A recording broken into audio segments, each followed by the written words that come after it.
No compromise, no surrender. The long-awaited Japan DLC. So we're going to be playing that today. New game here, January 1st, 1936. And we've got Hirohito. Looks like we start with Okada. The Empire of Japan stands at a crossroads. Hokoshin-ron, the Northern Expansion Doctrine, is favored by the army and calls for an advance into Siberia. Nanshin-ron, the Southern Expansion Doctrine, is supported by the Navy and has the rich European colonies in the Southeast and the Pacific as its target. And then, of course, there's always China. Japan possesses a formidable military, but its industries are starving for resources and time is running out. Which path to choose? So we have to go north. I mean, I don't really want to go into Siberia. I'm not going to lie. There's not a lot there. So we've got Okada's military purge speech. Fear the Emperor. Destroy the traitors. Purge the Koda faction. Ooh. So we're going to take a little bit of research and resource hit here. A lot of... Wow, we need to get rid of this research speed debuff. That's negative 8%. All right, we'll just play on regular, non-Iron Man mode.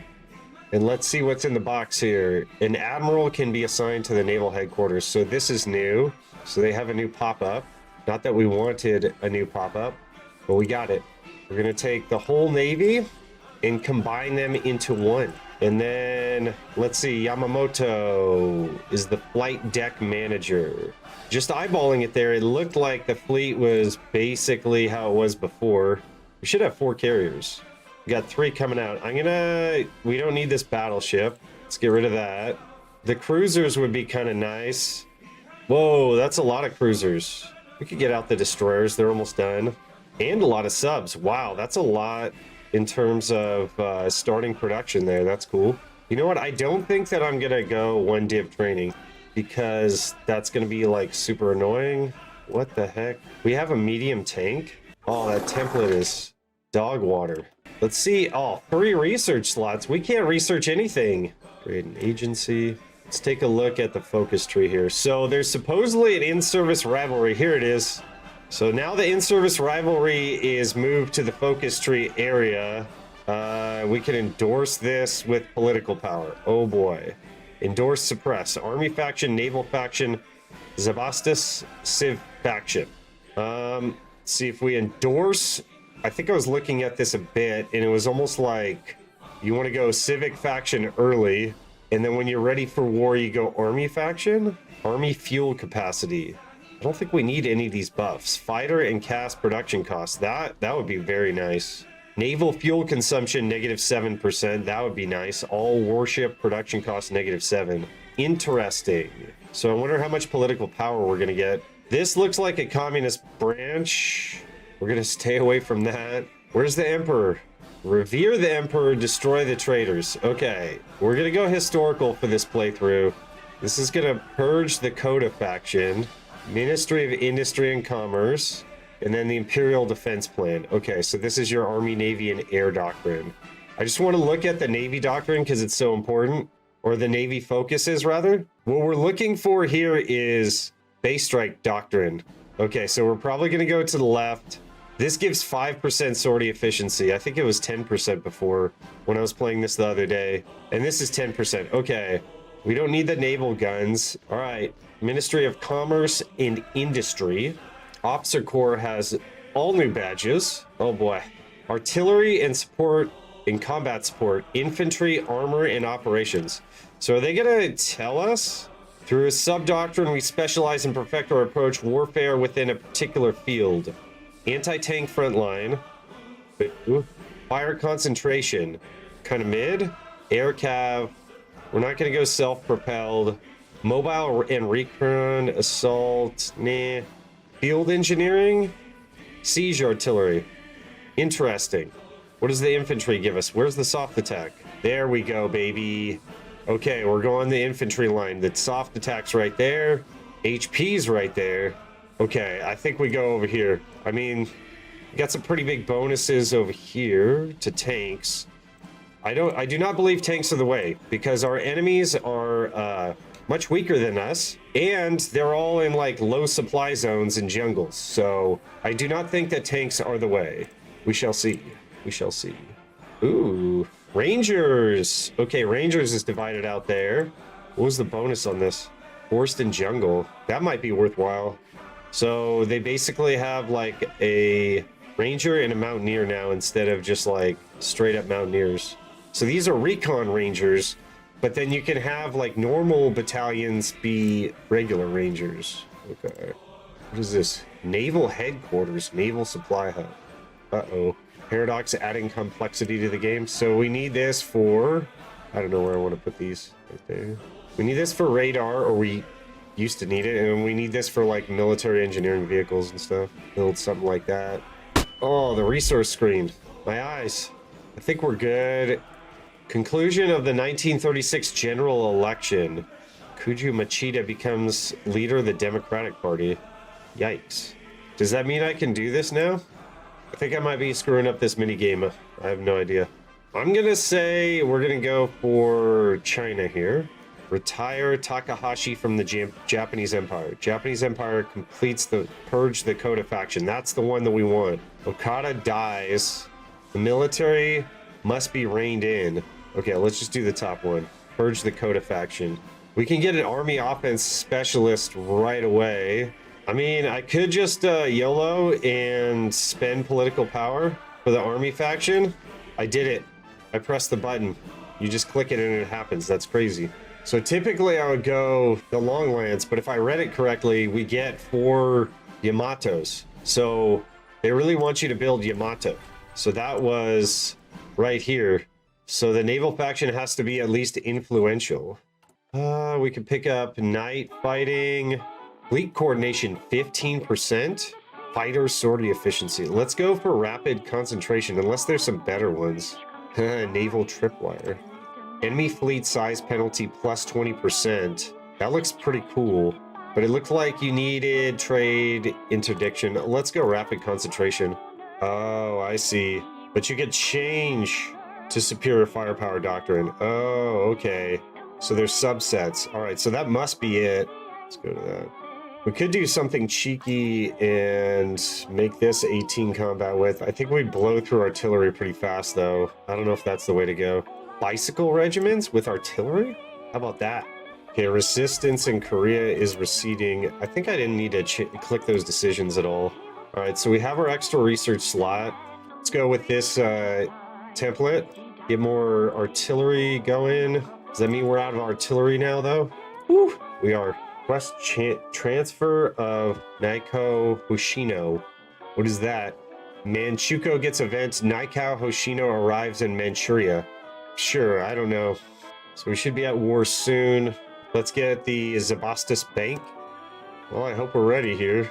I don't know how this is going to go. Those guys are on the line there. Those guys are up there. Okay, we're at war. So who are we at war with? We're at this war with that China, not that China, this China, and maybe communist China in the future. So maybe they just wanted it to be a historical so that we couldn't take China because China was never technically conquered. Let's get these guys out of attrition. Oh, they're still like training or something. I'm just gonna micro under a battle plan. Go. Wait, what? Now they're at war with me? Damn, that sucks. Confusing. Okay, go back up there because we're gonna get taken over here. Wonder if they could just like slam in there. Oh, Snake. Beijing is ours. Oh, now they're all mosh pitting us. I see what you were saying, French. Jinan! We need Jinan! Maybe these guys just have to hold the line up there, I don't know. We took their capital. We could build the super heavy, or, hear me out, we refit the cruisers. I guess I haven't done any naval research because we don't have any research. No research slots. What is this? What is this build? I guess that's just gonna have to do. Get the air up and we should be able to do better. We have an encirclement. I don't think this naval invasion is gonna go off. Ooh, there's a rail through that area. I need this tile, and we have it. Okay, now supply should be okay. Let's take out Qingdao, then bring our forces over. So I think I almost want to do like is this like a contiguous front? Let's do something that I would not advise. We're going to make a field marshal battle plan, which is going to mess us up really bad for a moment. But after that moment, the rest of the game is going to be a lot easier. So we'll see how it goes. I wonder if I motorize this, if it's going to screw up my supply. No, it's fine. You should manually motorize, but I've been building a lot of truck, so I should be fine. Okay, now we should be able to dominate. Okay. Actually, I have a port up there now. So these guys need to follow along the coast. I'm hoping that this is an easy China. If it is, I'm going to be happy. Is my battle plan going? Battle plan. I learned this tactic from Dankus. You just battle plan, and that way you know that there's not like gaps in the line. It's a suboptimal way, but it turns out to be better because you don't get encircled when you're not looking. It's kind of like the lazier way, but it's good. Trust. So things that we might be able to do is go war economy. We definitely want to go closed economy. We're going to hold. Are these guys like technically encircled? They look encircled. Oh, this field marshal battle plan, so clean. I love it. Oh, beautiful, beautiful. No attack from that side. Let's take this encirclement before we go south. I wonder what happens here if we cap like China proper. Do all the others cap, or is it going to be like super annoying? Nian Yang. So how many collabs do we have? Not enough. I'm not going to lie. I'm just going to cap them as fast as I possibly can and not worry about it. Seriously? There's supply hubs up here? No. Need this anymore. We want Nanjing. Oh, Wuhan. Wuhan. There's no one here. Oh, there was no one there. Come on. Get across the river. Snake. What? They got out? No, they didn't. Yes, sir. We are snaking. Is it worth the money? What was it, like 30 bucks? I mean, it depends on your own situation. Like, do you really enjoy Hearts of Iron 4? If you do, you might want to consider purchasing the DLC if you want a brand new Japan experience. This is kind of like a puzzle solving game, and it's like a new puzzle to solve, basically. China does not look that hard. I had a lot more problems with China the day before when I was trying to do this, like in the old vanilla. I think they're just not like spreading out fast enough or something. I'm able to snake this guy out, take Fuzhou. Are we at war with them? Yes, thank God. They have all the industry. And that's China. So can we just take all of this? It looks like it. The question is, do we want to like puppet Manguko? They have coal up there though. Why don't we get this part or this part? See if we get a doctrinal thing here. This costs only 50. It's nice. I think we got some bonuses to doctrine. I have to say that was pretty easy. Yeah, maybe I can do a full playthrough. I'm going to test this out and see like what the more meta path is, but a lot of fun, really fun being able to like figure out like a new puzzle, a new focus tree. I would say if you really like Hearts of Iron 4, I would definitely buy this DLC. Yeah, the focus tree is super interesting, but it kind of plays like if you're very experienced in Hearts of Iron 4, you're going to be able to figure out a decent path to go through, and I don't think that you're going to have many problems. So thank you guys for joining me. I'll see you on the next one. Please leave a like and subscribe. Adios, guys.